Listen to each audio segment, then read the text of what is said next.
Bonjour, nous sommes en 2016 dans le livre de Marc Dutheil concernant les prophéties. Et dans cette vidéo, je voudrais étudier les prophéties du grand avertissement. Alors pourquoi ce thème? Parce que depuis quelque temps sur Internet, et je dirais que ça dure depuis bien longtemps même, avant Internet, des personnes qui se disent prophètes annoncent que le ciel, qui ne veut plus supporter les péchés des hommes, va envoyer un avertissement tellement fort, que les hommes confrontés à lui seront contraints soit de se convertir au Christ, soit volontairement et pour toujours, parce que lucidement, de le rejeter.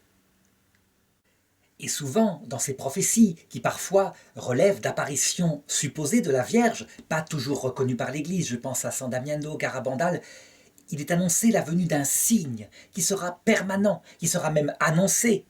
Et les voyants le sauront, seront avertis avant. Et à ce moment-là, il restera dans le ciel. Ce signe, souvent, a été interprété par ceux qui cherchaient comme l'apparition d'un signe de la croix dans le ciel, une croix lumineuse qui resterait sans arrêt. Et effectivement, devant une telle interprétation, si cela se produisait, on peut se dire que les gens seraient tout de même troublés. Il s'avère par la suite que, se répétant l'une les autres, ces prophètes ont repris ces messages qui se sont faits de plus en plus pressants, si bien que actuellement, dans l'Église catholique en particulier, mais aussi chez les protestants, et je dirais un peu partout dans le monde, il y a l'attente fébrile chez certains de la fin du monde, de quelque chose de fort pour bientôt, et l'attente de manière visible qui sera annoncée dans les journaux. En fait, lorsqu'on fait avec l'Église de la théologie, on s'aperçoit que cette annonce n'est absolument pas nouvelle, puisque Jésus lui-même, dans l'Évangile selon saint Matthieu au chapitre 24, ce qu'on appelle son discours eschatologique, fait la même annonce. Il dit ceci. C'est à partir du verset 29. « Aussitôt après la tribulation en ces jours-là, le soleil s'obscurcira, la lune ne donnera plus sa lumière, les étoiles tomberont du ciel, et les puissances des cieux seront ébranlées. Et alors apparaîtra dans le ciel le signe du Fils de l'homme, et alors toutes les races de la terre se frapperont la poitrine. Et l'on verra le Fils de l'homme venant sur les nuées du ciel avec grande puissance et grande gloire. » Donc, en saint Matthieu, il est annoncé exactement la même chose. Un avertissement terrible des souffrances qu'il décrit, au point que « malheur à celles qui seront enceintes ce jour-là », dit-il. Et puis, l'apparition d'un signe tellement visible que les gens se frappent la poitrine. On pourrait dire, donc, il y a manifestement quelque chose qui là est en rapport avec la foi catholique. Le seul problème, c'est que Jésus l'annonce il y a 2000 ans, et que manifestement, de manière visible en tout cas, ça ne s'est pas réalisé. On sait qu'à l'époque de Jésus, déjà confrontés à ce genre d'annonce, des gens renonçaient à se marier, au point que saint Paul leur dut les reprendre en leur disant « La venue du Christ, elle doit d'abord être précédée par la venue de l'Antéchrist. Souvenez-vous, je vous l'avais dit. » Et donc il les encourageait à vivre leur vie et à attendre dans la vie normale, dans la patience, le retour du Christ. Donc, qu'est-ce qu'il faut dire de ces prophéties-là? Est-ce qu'elles sont fausses? En fait, ce n'est pas qu'elles sont fausses. C'est simplement parce que nous, hommes charnels, nous les interprétons dans le sens matériel des mots, littéral, sans voir leur signification profonde, qui est une signification selon Dieu. Je crois qu'on peut affirmer que pour chaque homme, sans exception, quelle que soit sa génération, et pour les hommes de l'époque de Jésus, cette prophétie s'est réalisée matériellement, mais évidemment pas de la façon dont on pense. Et l'explication est simple. Dès qu'on est face à un texte de type eschatologique, il faut se souvenir qu'il a plusieurs niveaux de sens parce qu'il est adapté à tous les hommes de tous les temps. Et donc pas seulement à la dernière génération qui vivra sur terre et qui, elle, verra véritablement pour tout le monde ensemble le Christ revenir dans sa gloire après des tribulations et des souffrances particulières qui les terroriseront au point que, on pourrait dire, c'est ce que dit saint Thomas d'Aquin, ils auront fait leur purification. Ils auront eu tellement peur que leur cœur sera préparé à sa venue. C'est valable aussi pour l'époque de Jésus et pour notre époque. Seulement, ça ne se laisse pas voir de l'extérieur, c'est ça la clé. Ça se laisse voir de l'intérieur et d'une façon spéciale à l'heure de la mort. Il y a deux niveaux de sens à notre époque. Premier niveau, cela concerne nous, individuellement. Cette prophétie annonce qu'il y aura de grandes tribulations qui nous tomberont dessus, et surtout si nous sommes attachés à la terre. Qu'est-ce que ça peut être que ces tribulations qui frappent tout homme, dont on ne parle pas, et pourtant elles sont visibles comme tout? Eh bien c'est simple, le temps qui passe, très vite, qui s'accélère, la vieillesse qui arrive, les premiers signes de la maladie, qui annoncent les années qu'on n'aimera pas, la retraite qui se profile, où on espère enfin pouvoir se reposer, et malheureusement, dès après la retraite, la santé commence à partir. Ça, ce sont les signes avant-coureurs, les avertissements, et ils sont décrits en termes apocalyptiques comme étant véritablement quelque chose qui nous frappe. Évidemment, on ne se met pas dans la tête des personnes âgées qui vivent ça, mais il suffit de penser à ce qu'elles souffrent, aux angoisses par où elles passent. Actuellement, comme une génération arrive à l'heure de la mort et ne croit plus en la vie après la mort, elle est tellement prise par l'angoisse que sa pensée législative consiste à voter des lois pour rendre possible l'euthanasie. Éviter l'angoisse à tout prix, cette angoisse qui ronge le cœur, y compris par exemple en arrêtant sa vie librement au moment où on l'entend. Ça montre donc qu'il y a des souffrances. Eh bien, ces signes-là, on peut les qualifier de grands avertissements. Deuxième sens, pour notre époque, cela s'applique aussi aux générations. Actuellement, qui est au pouvoir en Europe occidentale? C'est la génération de mai 68. Elle a une vie magnifique et elle a la chance de pouvoir vivre très longtemps, si bien que les postes sont encore occupés par des personnes de 70 ans. Et ces personnes en Europe y mettent leurs pensées, celles qui criaient dans les rues, à savoir une liberté totale, une tolérance absolue poussée jusqu'à des limites, où il n'y a plus de limites quasiment. Et qu'est-ce qui se passe comme signe avant-coureur dans ces années 2016 où je fais cette vidéo? Eh bien, une génération suivante qui se met de plus en plus à les accuser en disant « Vos valeurs, regardez ce qu'elles nous ont apporté à nous, chômage ». D'autre part, vous avez la tolérance. Et elle apporte quoi dans nos pays? Le risque de guerre civile à cause de gens qui ne tolèrent pas notre tolérance, etc. Dans les médias, ces avertissements sont multiples, ils sont sans arrêt donnés. Et qu'est-ce que fait la génération qui est au pouvoir? Elle dit « Mais non, ce n'est rien, c'est de la phobie, tout simplement du sentiment d'insécurité, tout va bien ».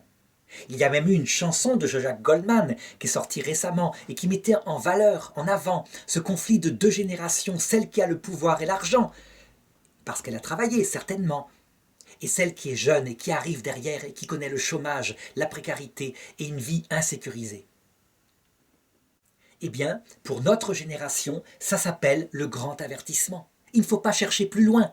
Et donc on voit bien que c'est valable pour toutes les générations. À l'époque de Jésus, ça a été exactement la même chose. Les gens ont connu quoi comme grand avertissement?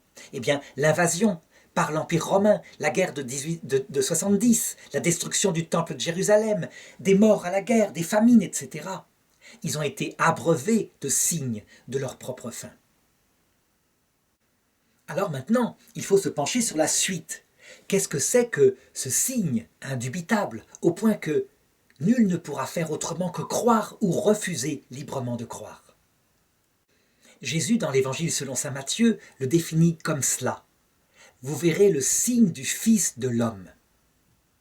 Ça c'est au chapitre 24, verset 30. Et juste avant, il dit bien, il précise ceci, au verset 28. Là où sera le corps, là se rassembleront les aigles. Ça veut dire quoi? Que seuls les contemplatifs, ceux qui regardent non pas avec les esprits, avec la chair, mais avec l'Esprit Saint, comprendront ce genre de signe. Donc qu'est-ce que c'est que le signe du Fils de l'homme? Eh bien Jésus le raconte, il le précise.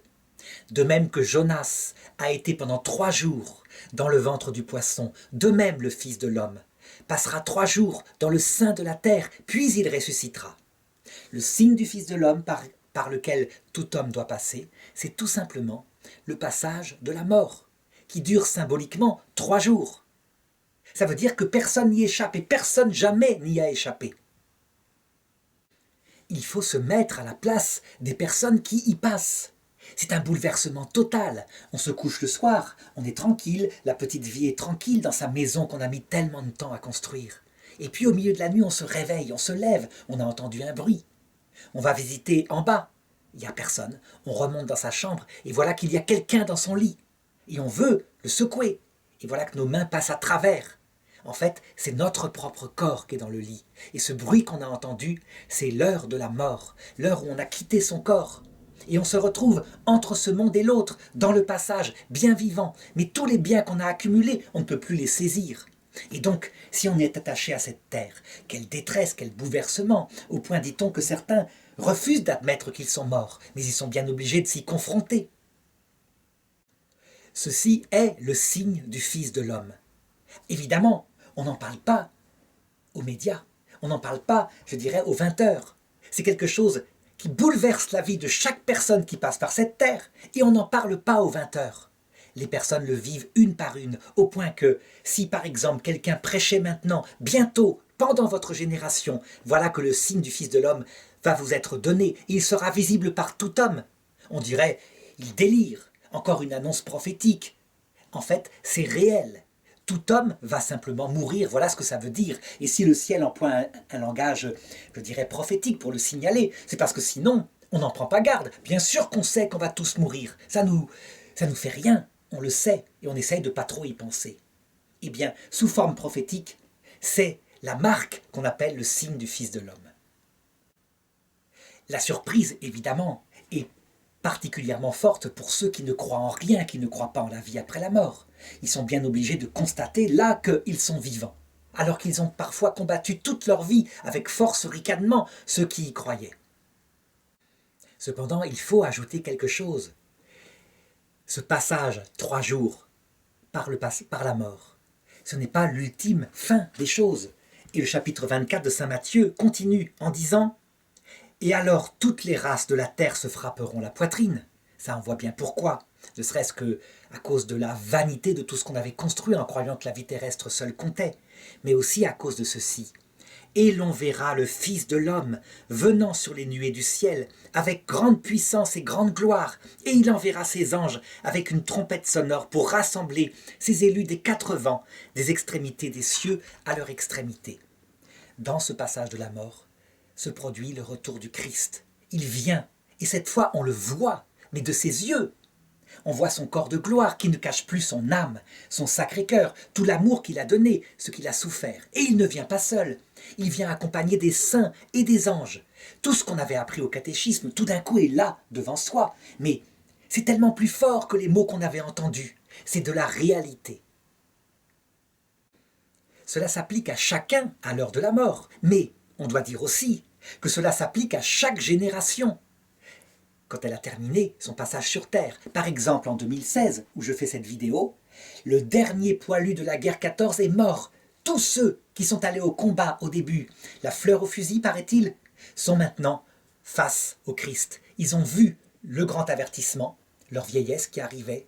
Ils ont vu le passage par la mort, le signe du Fils de l'homme, et ils ont vu le Christ revenu dans la gloire, au point que, face à lui, ils ne pouvaient que croire et l'aimer, en se repentant, ou refuser de croire volontairement et choisir un autre choix, présenté par un autre qui vient en son propre nom, à savoir l'ange des ténèbres, Lucifer. Ça veut dire quoi, très concrètement?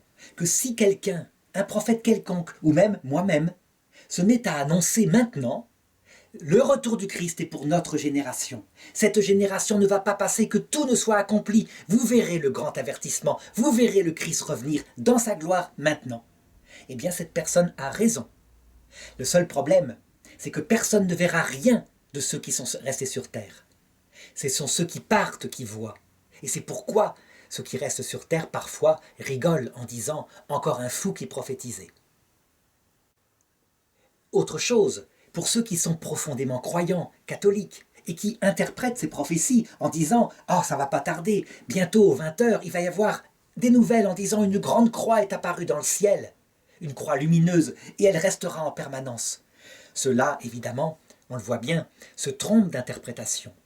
On peut être certain que cela ne se produira pas pour tout le monde de cette façon-là, sauf à l'heure de la mort. Ça peut se produire individuellement pour un prophète quelconque qui voit, comme Sainte Bernadette à Lourdes, ou pour 40 000 personnes qui voient par exemple à Fatima le soleil donner un grand signe. Mais de manière visible à tous les habitants de la terre, ce n'est pas l'habitude du ciel. La terre est le premier purgatoire, et la technique du ciel, c'est justement de se cacher. Le ciel apparaît en gloire dans le passage de la mort, et c'est bien suffisant. Par contre, cela se réalisera effectivement pour la dernière génération qui vivra sur terre lorsque toutes les prophéties seront accomplies. Eux verront en même temps, tous ensemble, le Christ surgir et revenir de sa gloire, tel qu'il revient à l'heure de la mort pour nous maintenant individuellement. Mais ça, c'est pour une autre époque. Et surtout, il ne faut pas se contenter de regarder cette réalisation-là, qui sera matérielle effectivement, et de la confondre avec celle qui va se passer pour nous maintenant, si nous avons, je dirais, 50 ans, dans moins de 50 ans, et de manière tout aussi réelle. Alors, je voudrais tout de même conclure. Comment être sûr que ce que je raconte là comme théologien est vrai? Comment être sûr qu'il ne va pas y avoir vraiment, pour le coup, un grand signe que tout le monde pourra voir aux 20 heures? Eh bien, tout simplement parce que c'est déjà arrivé qu'un prophète annonce avec force miracle le retour du Christ pour sa génération. Il s'agit de saint Vincent Ferrier. Il a vécu au XVe siècle, en pleine période de peste noire.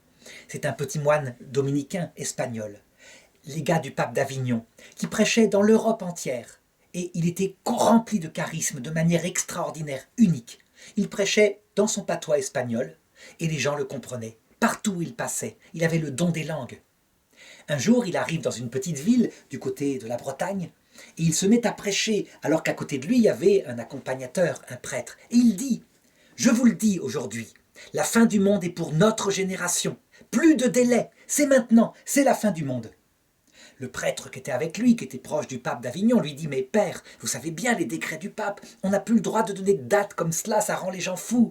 Ils ont suffisamment avec la peste noire. » Alors, saint Vincent Ferrier parle au peuple et dit « Le prêtre, à côté de moi, me dit que je ne peux pas vous dire cela. Eh bien, si vous le voulez, suivez-moi, allons dans le cimetière. Nous allons voir si les morts eux-mêmes disent cela. » Et les gens de suivre en se demandant ce qui va se passer. Ils arrivent au cimetière, et là, il exhorte de nouveau les gens et il leur dit « Choisissez quelqu'un, qui vous voulez, quelqu'un qui est mort, dans une tombe, laquelle, celle que vous voulez. Et cette personne, nous la ressusciterons. Le Christ la ressuscitera et on verra si elle confirme ce que j'ai dit. » Alors un jeune homme s'avance, et puis quelqu'un d'autre, et on choisit finalement une tombe. On creuse, on sort le cercueil, il trace un signe de croix à saint Vincent Ferrier, la personne se redresse, ressuscitée, et saint Vincent Ferrier lui demande « Est-ce vrai que la fin du monde est pour notre génération ?» Et la femme de répondre « Oui père, c'est vrai, j'en suis témoin, la fin du monde est pour notre génération, il n'y aura plus de délai. » Et saint Vincent Ferrier lui demande « Préfères-tu retourner auprès du Christ ou rester ici sur terre ?»« Oh, je préfère retourner dans l'autre monde où est la paix. » Et elle meurt de nouveau. Eh bien, la fin du monde, telle qu'on l'attendait, ça veut dire le retour du Christ visible pour tout le monde sur cette terre qui met fin aux générations, n'a pas du tout eu lieu de la génération de saint Vincent Ferrier. Elle a eu lieu de manière invisible, comme je l'indiquais au début de cette vidéo. Et donc, à un moment donné, il faut finir par comprendre, à force d'expérience, de ce que c'est que ces annonces de la fin du monde, comment ça se passe, et cesser de chercher le sens matériel immédiat, ce sens qui d'ailleurs enlève la paix, mais dans l'excitation, fait scruter de manière affolée des signes qui n'en sont pas. Parce que de toute façon, ça se réalise. Moi qui ai 51 ans, je suis convaincu que dans 50 ans, j'aurai vu tout cela.